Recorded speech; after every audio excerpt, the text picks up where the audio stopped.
भूतों की कहर। गांव तिमरू की कहानी है जहां हर रात अजीबोगरीब घटनाएं होती थी। इस गांव के पास एक खंडहर पड़ा था जिसे लोग शापित हवेली कहते थे। कहते हैं कि वहां जिसने कदम रखा वो वापस कभी नहीं लौटा। गांव के बुजुर्ग बताते थे कि 50 साल पहले इस हवेली में एक क्रूर जमींदार राजवीर रहता था। उसने अपने लालच और क्रोध में गांव के कई लोगों की हत्या कर दी थी। उसकी आत्मा आज भी उस हवेली में भटकती है। कहानी की नायिका अन्वेषा एक साहसी लड़की थी जो परालौकिक घटनाओं की जांच करती थी। उसे जब तिमरू गांव की इस हवेली के बारे में पता चला तो उसने तय किया कि वह सच का पता लगाएगी। अन्वेषा अपने 3 दोस्तों रोहित, माया और अंशुल के साथ गांव पहुंची। गांव के लोगों ने उन्हें बार बार मना किया, लेकिन वे नहीं माने।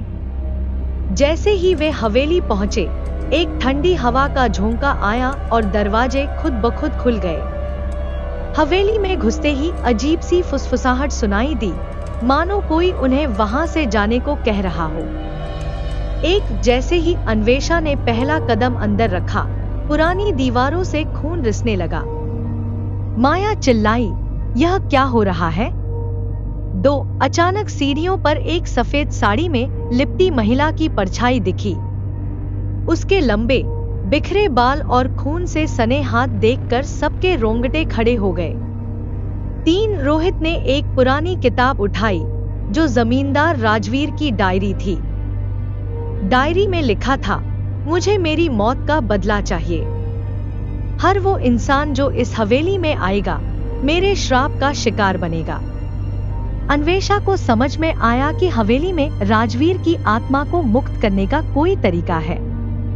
उसने डायरी पढ़कर पता लगाया कि हवेली के तहखाने में एक पुरानी तिजोरी है जिसमें राजवीर की अस्थियां बंद है।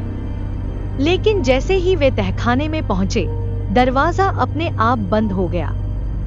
अब वहां सिर्फ अंधेरा था और चारों ओर अजीब-अजीब आवाजें गूंजने लगी। अचानक राजवीर की आत्मा प्रकट हुई। उसका चेहरा जलने के निशानों से भरा था, आंखों से आग बरस रही थी। उसने कहा, तुम सब यहाँ से जिंदा नहीं जाओगे।